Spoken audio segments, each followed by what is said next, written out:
Prajem vám krásny deň. Dnes som chcela povedať niečo na tému prírody, zdravia, krásy. A teda je tá príroda naozaj naša súčasť, alebo my sme súčasť prírody a tá príroda má naozaj veľkú silu a moc. Teda môžeme využívať to, že sme teda jej súčasťou a dokonca sa skladáme z rovnakých chemických prvkov a môžeme teda využívať dary tejto prírody.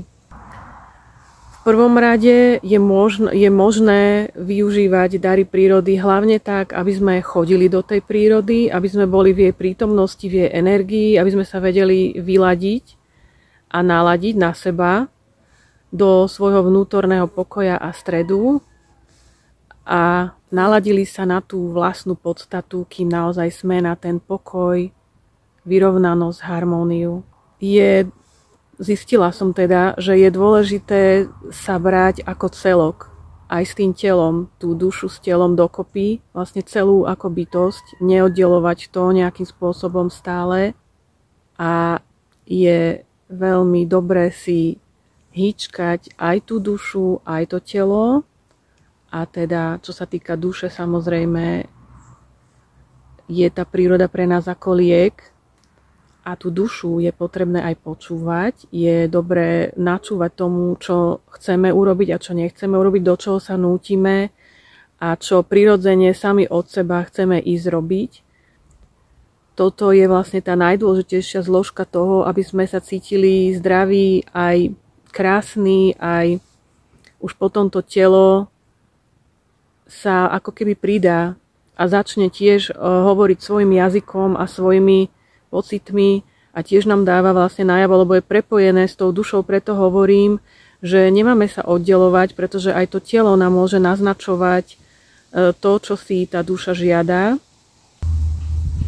a môžeme si dať tie nastavenia, ktoré som uvádzala v tých predošlých videách, môžete si to aj pozrieť kľudne.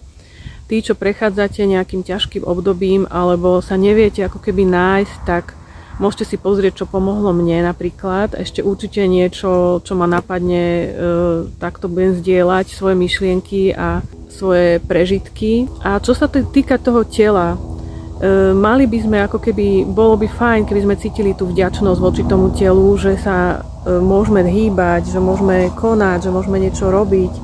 A vlastne to telo si hýčkať nejakými spôsobom. Buď teda tou prírodou, samozrejme, ale aj napríklad dopriať mu nejaké vitamíny, napríklad ja si dávam nejaké sem tam nalačno, teda je dobré si dávať šťavy, nejaké ovocné alebo zeleninové. Nalačno pretože je ľahšie priepustná tá šťava cez ten žalúdok, keď tam nie je žiadna iná potrava a vtedy sa ľahšie strebávajú tie vitamíny a výživné látky a teda najnovšie si dávam šťavu jablko cvikla. Telo je dobré hýčkať si aj cvičením a to cvičenie nielen si odbiť len tak, že len aby to bolo, ale naozaj si vychutnávať každý ten pohyb a to dýchanie, a zároveň ako by ste sa sami seba cítili v tom tele. Je to niekedy naozaj, keď to vyskúšate, sa tak sprítomniť, je to úplne úžasný pocit. A naplňuje to nielen to telo, ale aj tú dušu určite, takým tým príjemným pocitom. No a ďalej, čo sa týka tela alebo krásy, zdravia, pokožky, tak môžete si nájsť nejakú prírodnú kozmetiku, kto vyrába. Ja som si našla značku Sun and Moon. Táto značka prírodnej kozmetiky ponúka rôzne produkty, ktoré neustále doplňa a vylepšuje. Ona má dlhoročné skúsenosti a vedomosti zo starých kníh a podobne, a má to vyskúšané a naozaj nám funguje veľa vecí. Ja som od nej používala používam kávový očný krém, nejaký kondicionér, balzam na pery, potom vyskúšala som aj veľmi obľúbenú značku, ktorá sa jej dobre predáva. Je to SOS pre ženy, je to na intimné partie a je to preto, aby teda sa predchádzalo alebo liečilo nejaké svrbenie, zápaly a podobne.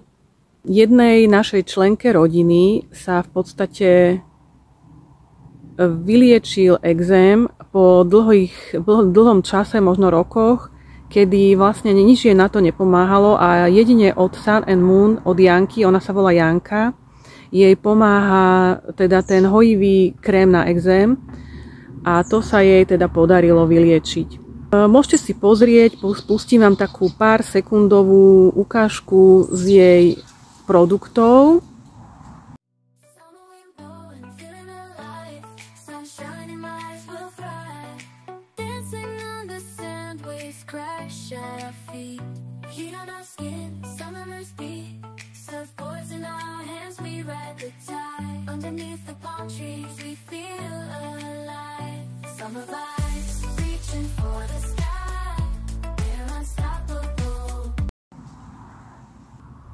Ďalej, čo sa týka pokožky, ale aj všetkého ostatného zdravia, tak mám veľmi obľúbenú značku českú firmu Bevit, ktorá vyrába 100% a zastudené lisované oleje, jednodruhové alebo zmesi, ktoré sa môžu dávať do difúzerov na rôzne problémy, ako sú bolesti hlavy, ale aj alergie na pele alebo čokoľvek rôzne sa rieši alebo potierať na pokožku.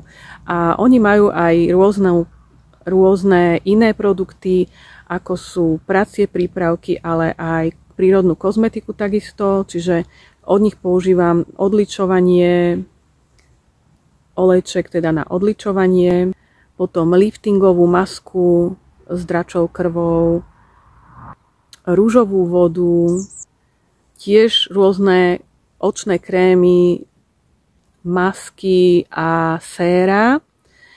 A teda púšťam vám tiež ukážku z ich produktov.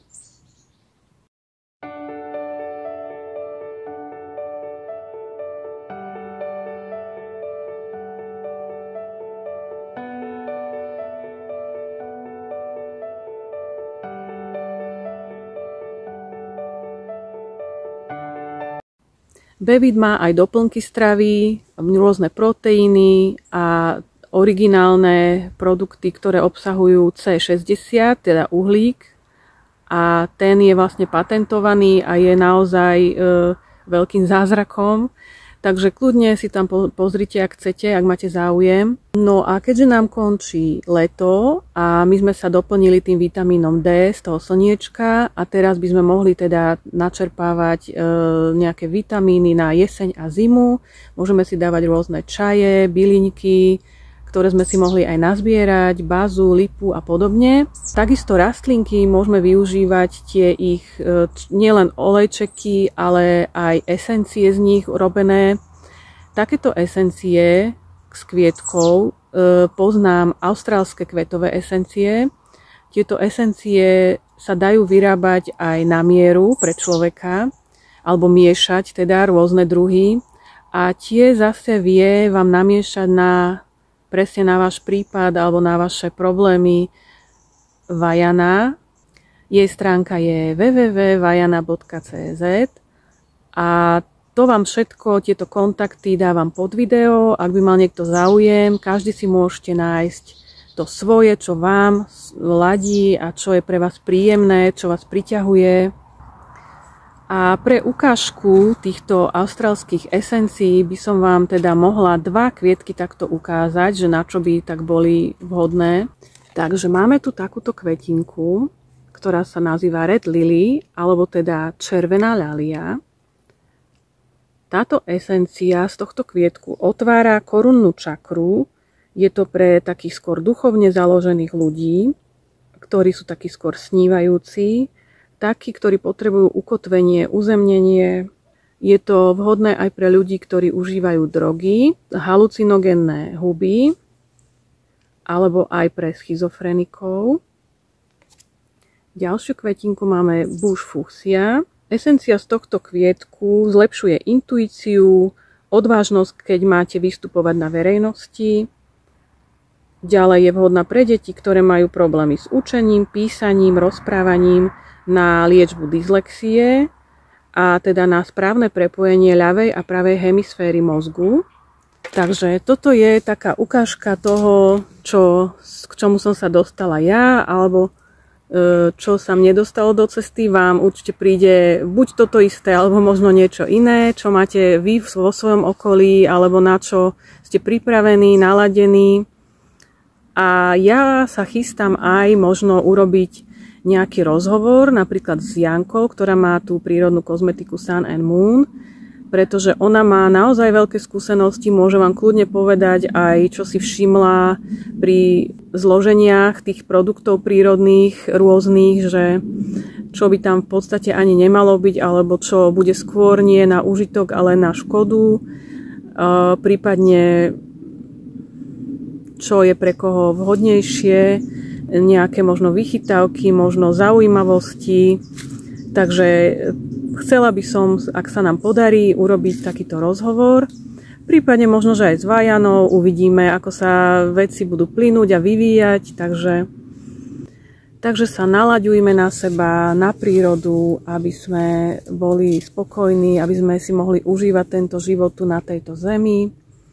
A ešte keď vám môžem povedať takú svoju veľmi dôležitú myšlienku, že vlastne my sme na zemi tu zhmotnení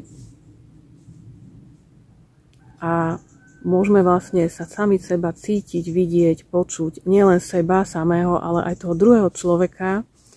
A vlastne ako keby to neberme ako samozrejmosť, je to normálne, že zázrak, že sa môžeme s tým druhým človekom vidieť, počuť, cítiť sa, dokonca si vymieňať nejaké energie a je to vlastne pre mňa veľmi úžasné a do takej hĺbky vnútornej ísť je nádhera a krása.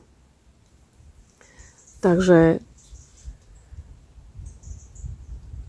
si to tu užívajme a buďme zdraví, šťastní, krásni, mladí. Majme sa tu radi a vysielajme zo seba aj lásku. Ďakujem veľmi pekne, prajem vám krásne dni. Dovidenia.